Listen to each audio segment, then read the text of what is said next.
Buenas tardes. Desde que empezó el año, el pastor ha estado predicando una serie de sermones que realmente parece que han sido de mucha edificación y de mucha bendición. Acerca de, ¿se acuerdan el versículo lema? El Señor cumplirá su propósito en mí. Todos los domingos hemos estado viendo alguna parte de ese propósito que Dios tiene para su vida y que quiere cumplir en nosotros si nosotros lo dejamos. Y yo quisiera compartir con ustedes esta noche también en este mismo sentir un propósito que el Señor tiene para nuestra vida. En Juan 10:10, Jesús dijo: yo he venido para que tengan vida y para que la tengan en abundancia. Y un propósito del Señor para nuestra vida es que tengamos vida en abundancia. Y la palabra traducida como abundancia significa lo que excede por mucho lo necesario o en grado extraordinario. Entonces el Señor quiere para nuestra vida que la vivamos en un grado extraordinario, que tengamos mucho más que solamente lo necesario, que no estemos existiendo nomás, sino que estemos viviendo a pleno. Creo que todo el mundo desea una vida abundante, ¿no? Sean creyentes o no sean creyentes.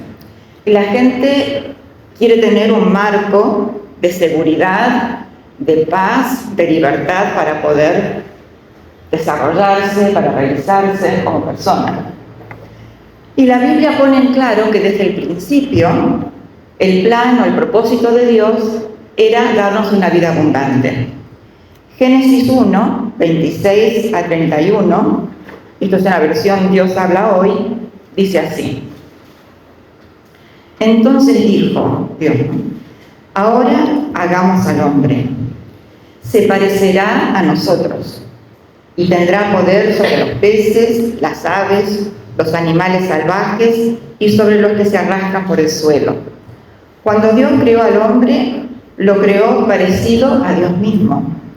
Hombre y mujer los creó y los bendijo. Tengan muchos hijos. Yo hice mi parte.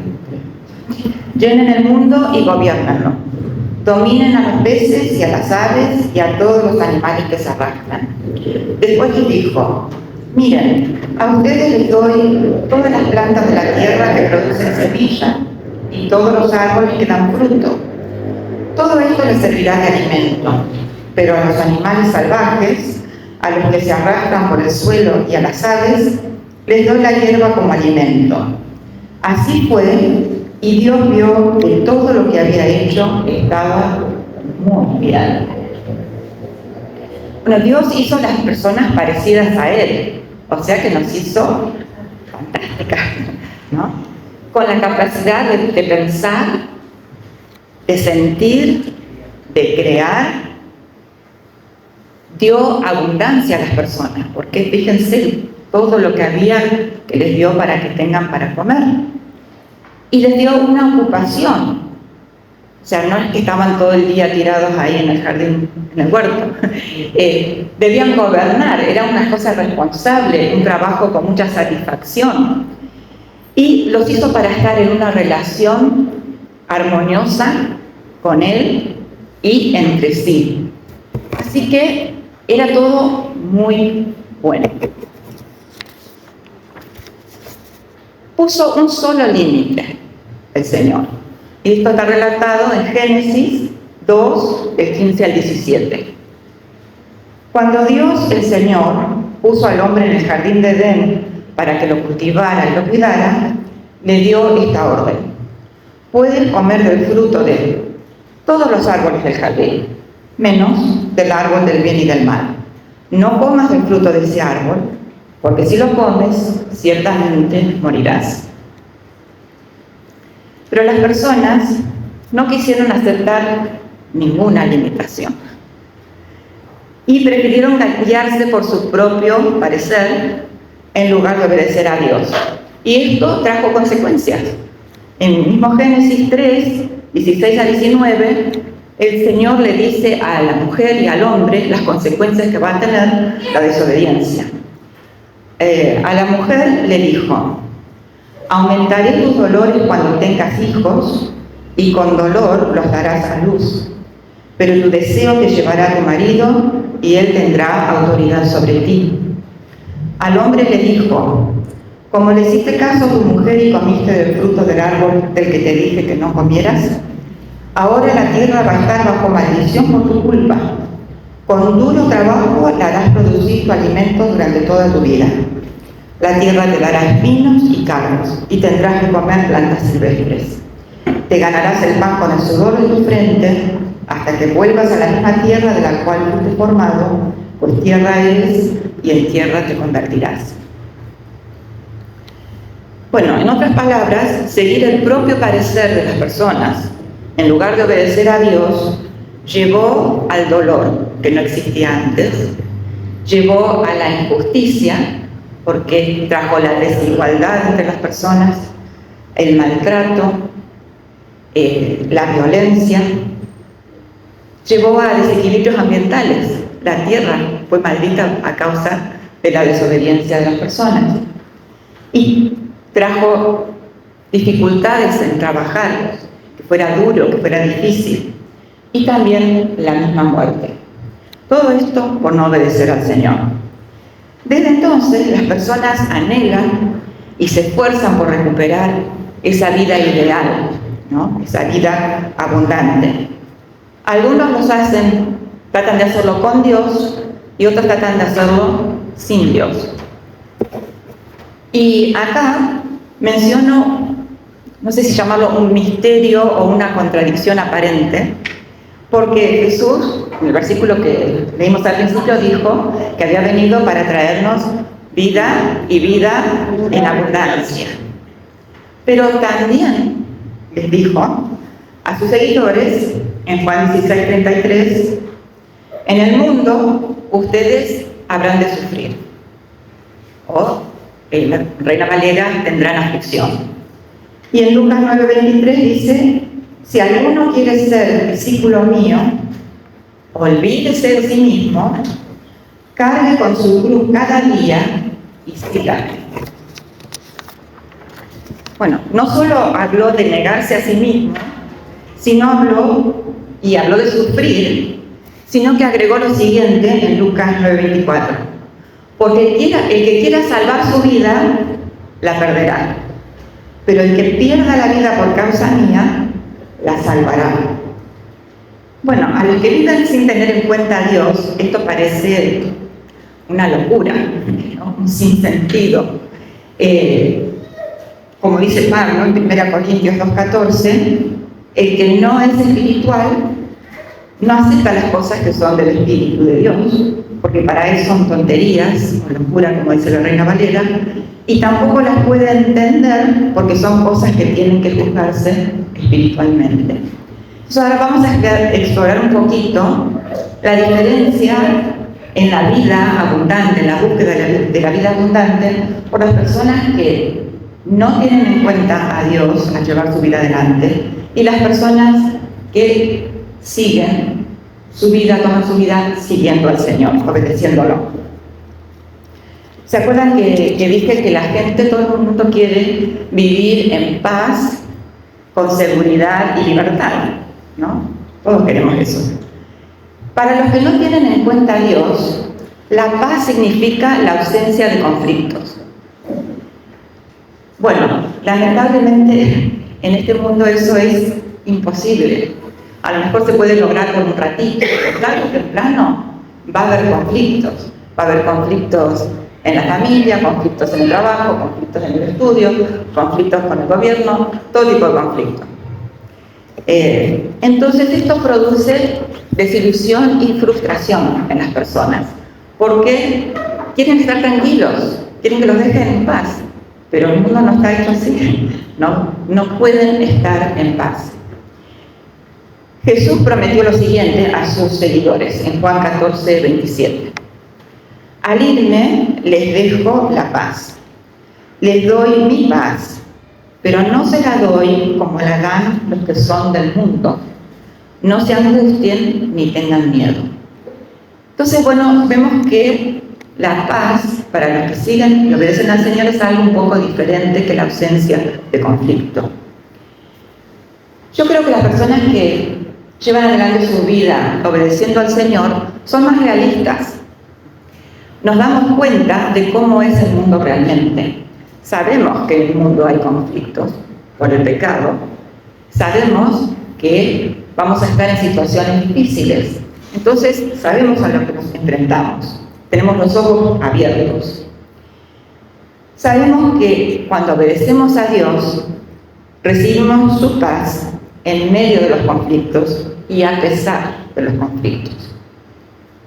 En Filipenses 4, 6 a 7, Pablo dice: no se aflijan por nada, sino presénteselo todo a Dios en oración.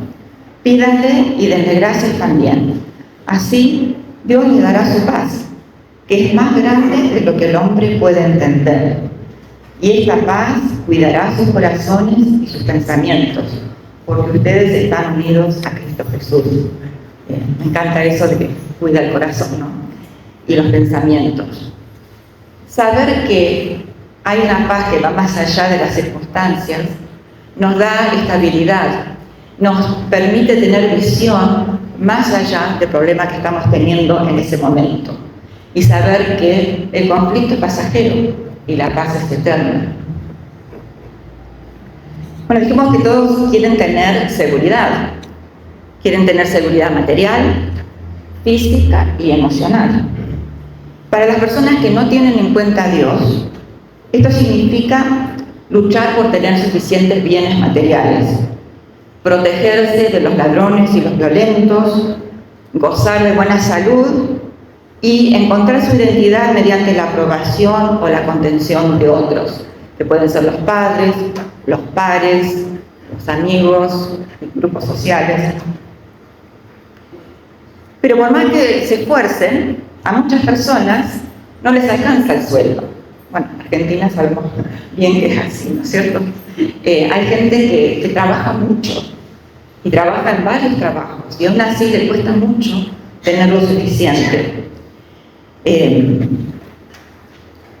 Hay personas que no consiguen trabajo, están buscando trabajo y no lo consiguen. Otros creen que si no tienen, los demás que tienen más, o el gobierno o alguien, tiene que darle. Y cuando no tienen lo suficiente materialmente, se frustran, se enojan. Para la seguridad física, la gente pone rejas, alarmas, perros, se mudan a los country, se vienen de Buenos Aires acá a la sierra, buscan alguna forma de tener seguridad física. Y también seguridad física en cuanto a su propio cuerpo, su salud. Algunos piensan que van a ser jóvenes para siempre y tener el vigor, pero les aseguro que no dura para siempre. Y tarde o temprano va a haber alguna achaque. Hay gente que se cuida, la dieta, come bien, hace ejercicio, se hacen los controles médicos, pero aún así, tarde o temprano, algo va a surgir. Alguna enfermedad nuestra o de nuestros seres queridos. Y la gente que no tiene al Señor, esto produce mucho temor, porque no saben, piensan que esta vida es todo lo que hay, y la enfermedad y la sombra de la muerte hace que estén intranquilos, inseguros.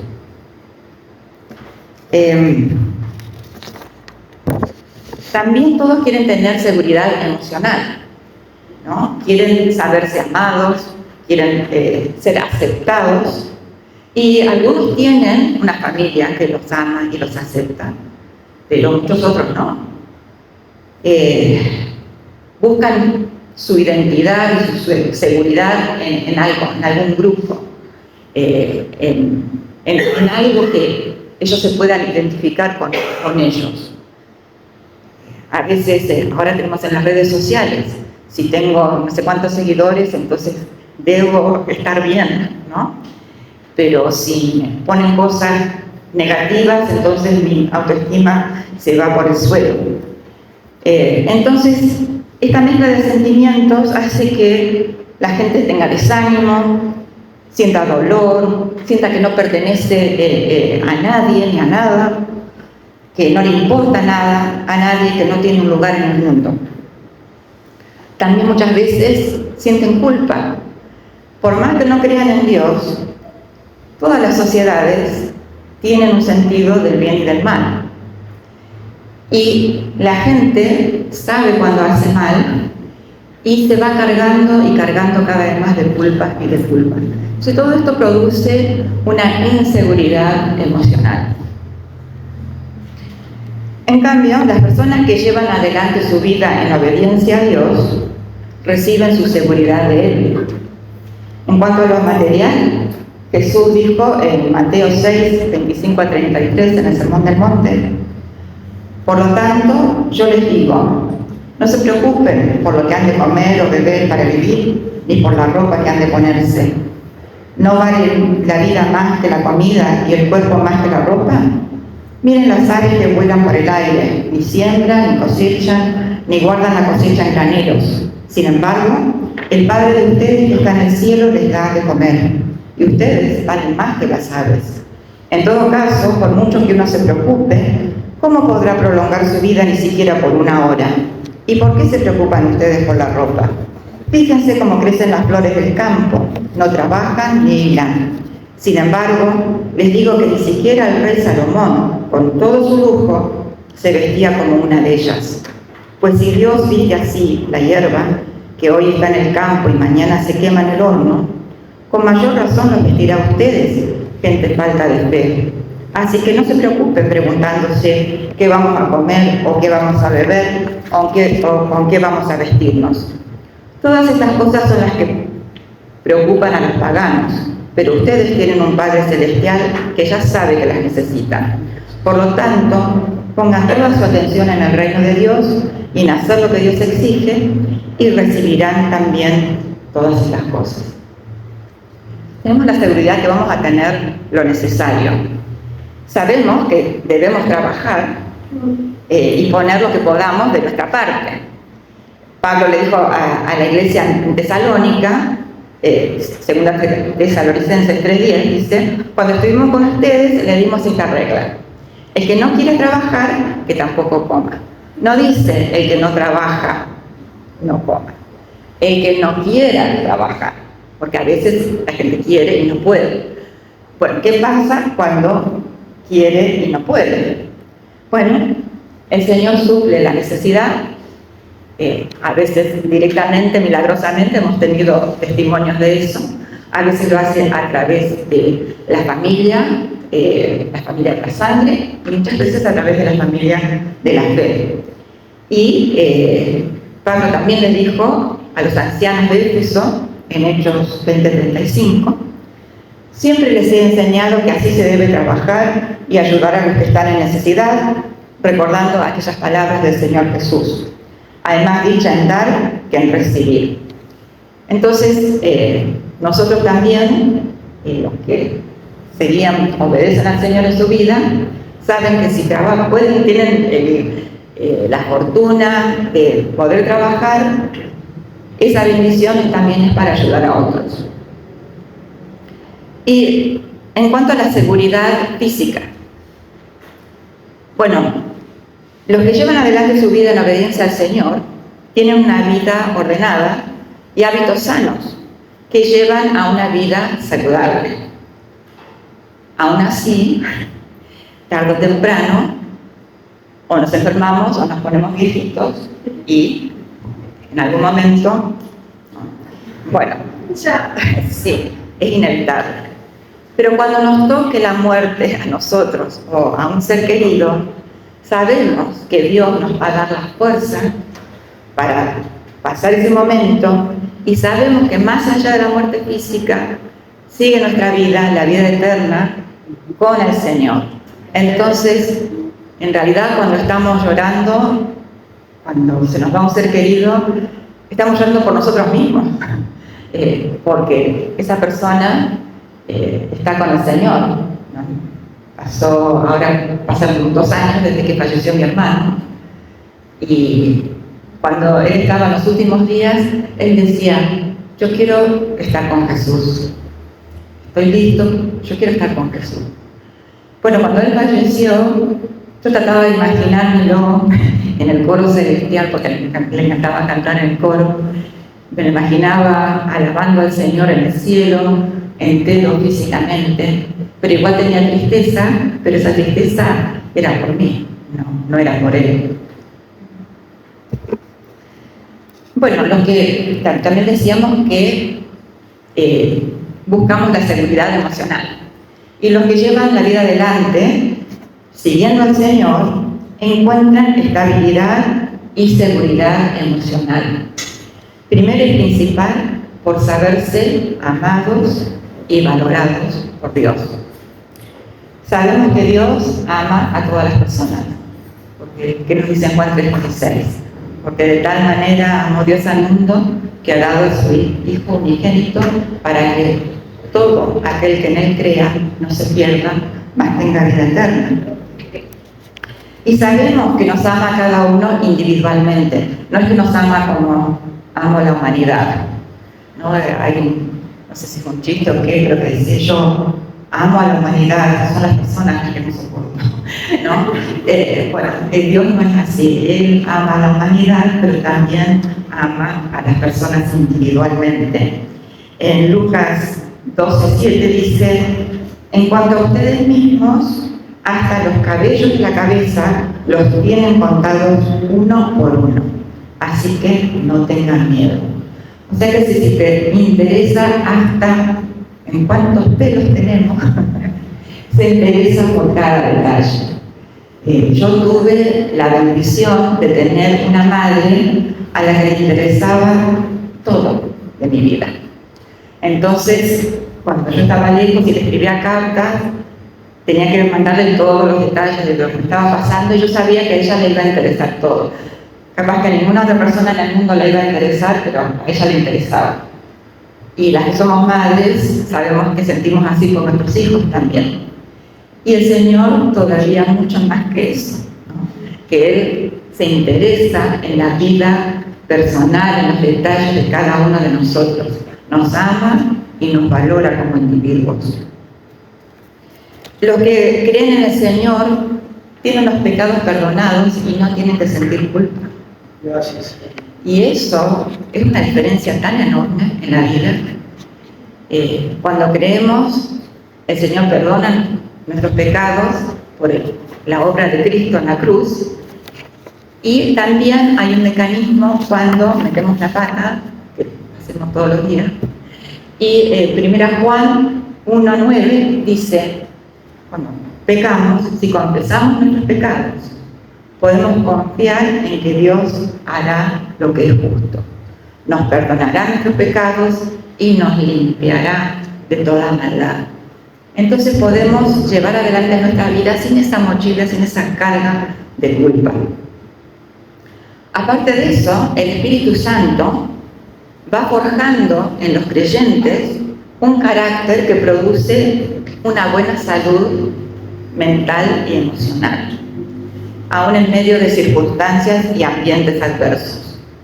Gálatas 5:22-23 dice: lo que el Espíritu produce es amor, alegría, paz, paciencia, amabilidad, bondad, fidelidad, humildad y dominio propio. No hay ninguna ley que condene cosas como estas. Entonces, los que están siguiendo al Señor están en un proceso que van cada vez pareciéndose más al Señor. Y estas características son esenciales para tener un concepto apropiado de uno mismo. O sea, tenemos que amarnos a nosotros mismos, sentirnos confiados, pero no pasarnos de la raya y pensar demasiado de nosotros mismos, sino tener un equilibrio. El Señor nos da ese equilibrio. nos combina la humildad con el sentirnos seguros.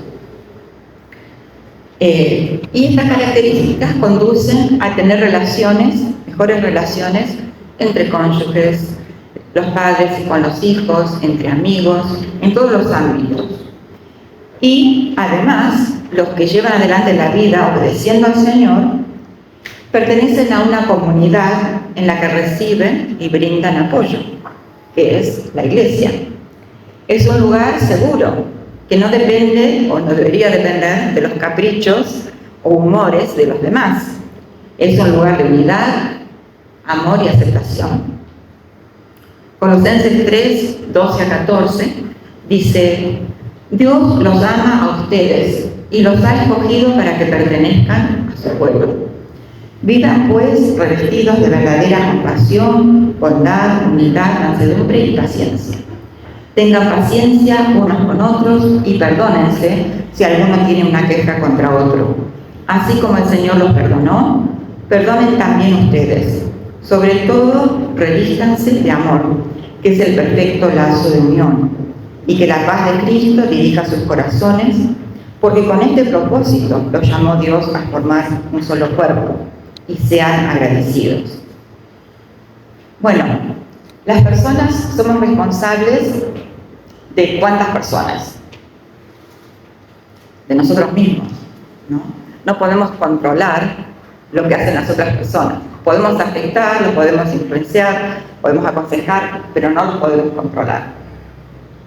Entonces, a veces los creyentes también sufren el rechazo de la familia, los amigos, los grupos sociales y a veces, lamentablemente, hasta de la iglesia. Pero, a pesar de eso, nunca quedamos solos y sin apoyo. En Juan 14, 15 a 17, Jesús prometió: si ustedes me aman, obedecerán mis mandamientos. Y yo le pediré al Padre que mande otro defensor, el Espíritu de la verdad, para que esté siempre con ustedes. Los que son de este mundo no lo pueden recibir porque no lo ven ni lo conocen, porque Él está con ustedes y permanecerá siempre en ustedes. El Espíritu Santo nos acompaña siempre. Mateo 28, 20, Jesús les dijo cuando estaba por ascender al Padre: por mi parte, yo estaré con ustedes todos los días, hasta el fin del mundo. Y en el Salmo 27, 10, una promesa que realmente llega: aunque mi padre y mi madre me abandonen, tú, Señor, te harás cargo de mí. Entonces, el que cree, el que vive su vida obedeciendo al Señor, nunca está solo, porque aunque todo el mundo lo abandone, el Señor siempre empieza. Y todos desean tener libertad. Los que llevan adelante su vida sin tener en cuenta a Dios, para ellos eso significa hacer lo que quieran, que nadie le ponga un límite. Bueno, ¿qué pasa si todo el mundo vive sin límites y todo el mundo hace lo que quiere? Bueno, pronto va a haber problemas. Y eso fomenta el egoísmo, ¿no? El no tener en cuenta a otros y los conflictos. Pablo lo describe muy bien en Romanos 1, 28 al 31. Dice: como no quieren reconocer a Dios, Él los ha abandonado a sus perversos pensamientos, para que hagan lo que no deben. Están llenos de toda clase de injusticia, perversidad, avaricia y maldad. Son envidiosos, asesinos, pendencieros, engañadores, perversos y chismosos. Hablan mal de los demás, son enemigos de Dios, insolentes, vanidosos y orgullosos. Inventan maldades, desobedecen a sus padres, no quieren entender, no cumplen su palabra, no sienten cariño por nadie, no saben perdonar, no sienten compasión. ¡Wow! Pareciera que Pablo hubiera vivido en nuestra época, ¿no? Estas son las cosas, pero que han pasado en todas las generaciones, porque así somos las personas cuando no tenemos al Señor. Pero los que llevan la vida adelante, obedeciendo al Señor, entienden que la verdadera libertad significa escoger cuál rumbo vamos a tomar en la vida. Romanos 6, 17 a 22.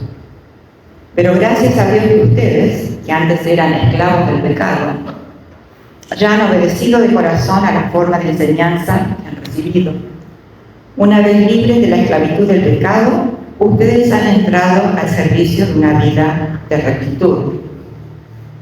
Hablo en términos humanos porque ustedes, por su naturaleza humana, no pueden entender bien estas cosas.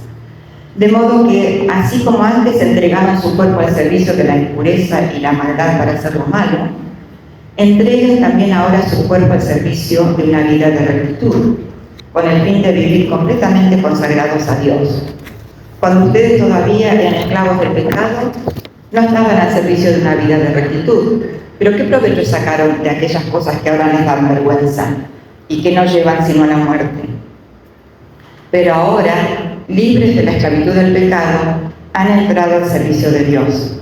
Esto sí les es provechoso, pues el resultado es una vida consagrada a Dios y finalmente la vida eterna. Entonces, ponen claro que en realidad la libertad es para escoger el pecado o escoger servir al Señor.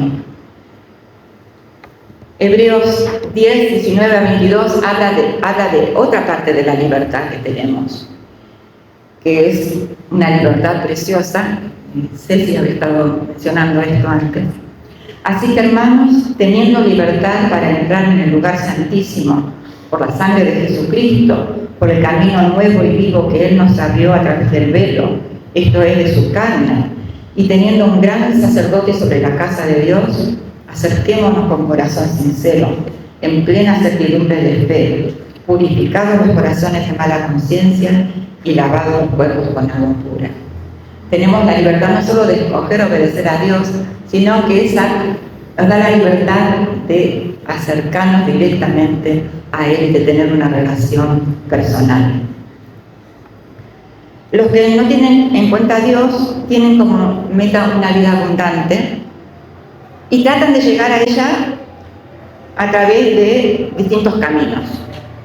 La riqueza, el conocimiento, una carrera, activismo, la dedicación a la familia, la gratificación de los sentidos, pero ninguno de esos caminos llega hasta la vida abundante.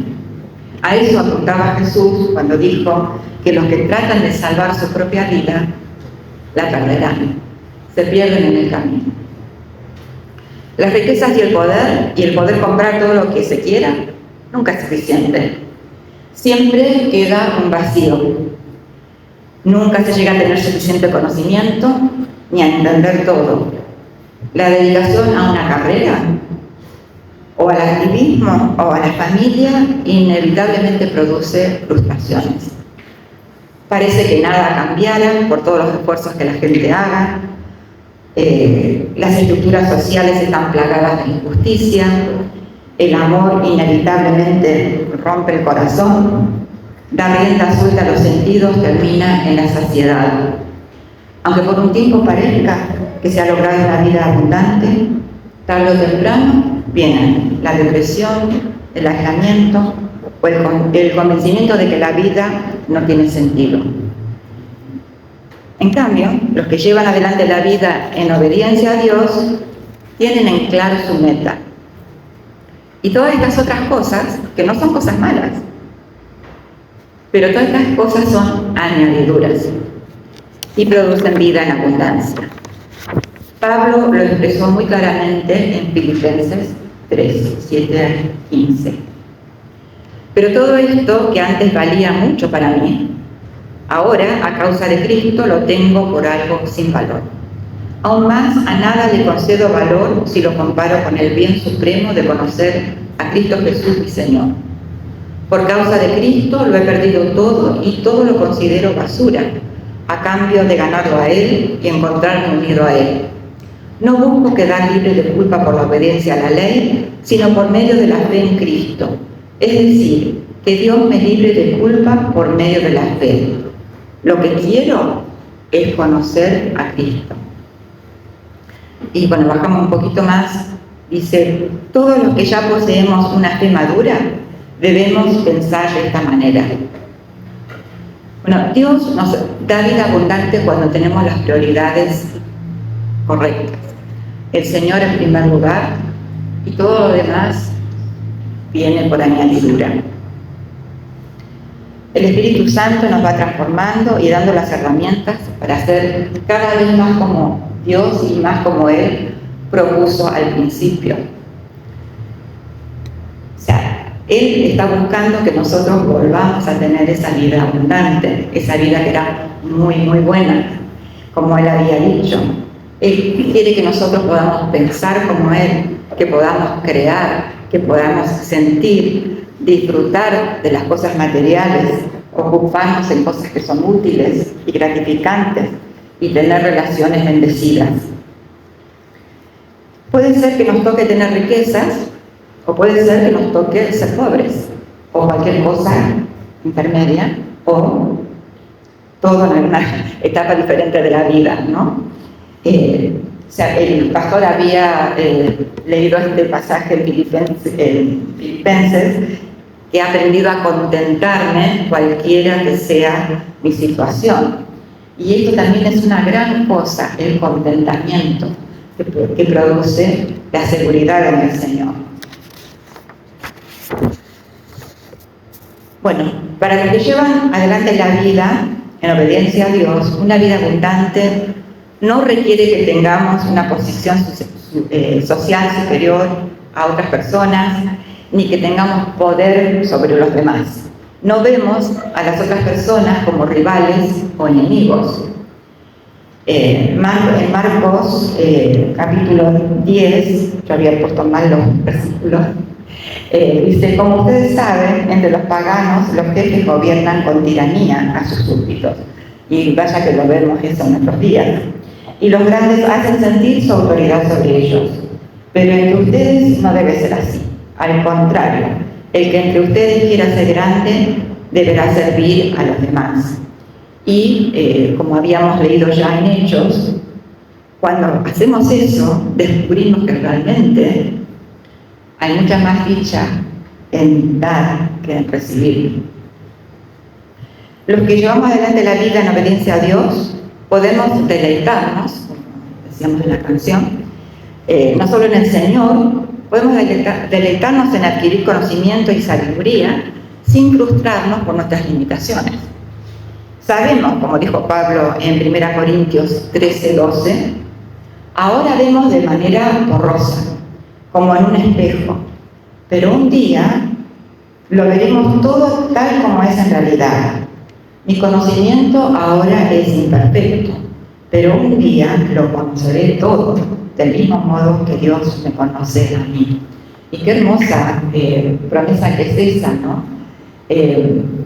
No hace falta que yo entienda todo, pero algún día lo voy a entender todo. Ya muchos tenemos listas de cosas que queremos preguntarle al Señor cuando lleguemos al cielo, ¿no es cierto? Por lo menos yo tengo muchas cosas que quiero saber. Bueno, en 1 Corintios 2 dice, sin embargo, entre los que ya han alcanzado la madurez en su fe, sí usamos palabras de sabiduría, pero no se trata de una sabiduría propia de este mundo ni de quienes los gobiernan, los cuales pronto van a desaparecer. Se trata más bien de la sabiduría secreta de Dios, del secreto propósito de Dios, desde antes de hacer el mundo, ha tenido para nuestra gloria. Y nosotros no hemos recibido el espíritu del mundo, sino el espíritu que viene de Dios, para que entendamos las cosas que Dios en su bondad nos ha dado. Bueno, el Señor nos ayuda a entender lo que necesitamos entender para llevar adelante nuestras vidas. Y nos da sabiduría que es distinta a la sabiduría del mundo. Dice que tenemos la mente de Cristo. Los que llevamos la vida adelante también podemos ser creativos y desarrollar nuestros talentos sin preocuparnos por rivalidades ni sentir la necesidad de sobresalir. Y podemos apreciar y valorar los dones de los demás. Si los desarrollamos para la gloria de Dios, bendecimos a los demás y a nosotros mismos. Entonces, llámese el que toca un instrumento, el que canta, el que cocina, el que escribe, el que cuida a los niños, lo que sea. Pedro, en 1 Pedro 4, 10 y 11 nos dice: como buenos administradores de las variadas bendiciones de Dios, cada uno de ustedes sirva a los demás según los dones que haya recibido. Cuando alguien hable, sean sus palabras como palabras de Dios. Cuando alguien preste algún servicio, préstelo con las fuerzas que Dios le da. Todo lo que hagan, háganlo para que Dios sea alabado por medio de Jesucristo, a quien pertenece la gloria y el poder para siempre. Así sea. Cuando desarrollamos nuestros dones para la gloria de Dios, sentimos una realización, una satisfacción que no pueden sentir nunca las personas que lo hacen solamente por egoísmo. Los que llevan adelante la vida en obediencia a Dios, para ellos el hecho de poder ir a Jesús cuando estamos trabajados y cargados y saber que Él nos hará descansar y de poder echar toda nuestra ansiedad sobre Él, como dice Pedro, nos permite disfrutar de las pequeñas cosas de la vida. Si estamos preocupados y ansiosos, es como que pasamos sin ver nada. Pero si estamos tranquilos, salimos a caminar, ¿qué vemos? La luz, según la hora del día, cómo pegan las hojas, que es distinta en cada hora. La luna, las flores silvestres. A mí me encantan esas rocas chiquitas que salen acá, que para mí eso es Córdoba. Cuando yo era chica veníamos a las sierras y el crujir de los caminitos de tierra de acá de Córdoba es un crujir distinto a cualquier otro caminito de tierra, les aseguro. Y esas cosas, esos detalles, si estamos cargados de ansiosos, los perdemos.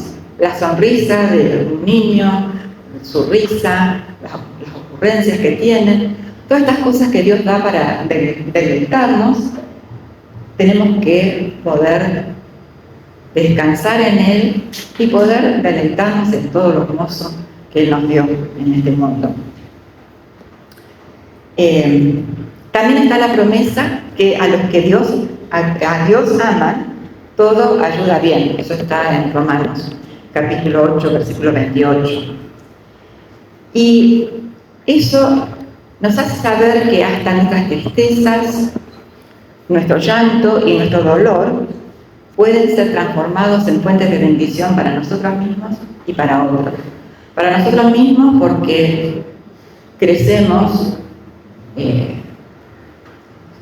nos volvemos más profundos, muchas veces a través del sufrimiento o del llanto, y hacia los demás porque hace que podamos entenderlos, nos permite tener empatía y poder consolar a los demás.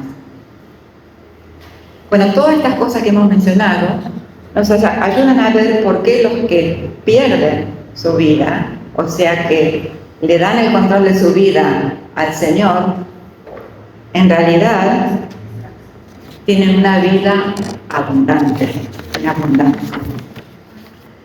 Bueno, tenemos un desafío. Ustedes saben que un verdadero creyente no puede ser una persona amargada, deprimida, quejosa. O sea, en algún momento sí, pero no todo el tiempo. Tenemos que caracterizarnos por disfrutar de la vida. El Señor nos hizo para eso. El Señor se goza en que apreciemos lo que Él hizo. El mundo, las otras personas, a Él mismo. Tenemos que aferrarnos a esto de que tenemos que vivir una vida abundante, no una vida pequeñita, no existir, sino obedecer al Señor, y cuando lo hagamos, Él nos va a dar todas las bendiciones que hemos mencionado. Y quiero cerrar con un desafío también de la palabra. Está en Hebreos capítulo 12, del 1 al 3 y después el versículo 12. Y En el capítulo 11 había estado hablando de un montón, una lista de personas que fueron ejemplos de fe. Entonces nosotros conocemos ejemplos de fe con las Escrituras, pero también conocemos a personas que nos rodean, a personas en esta congregación y en otras congregaciones que han sido ejemplos de fe.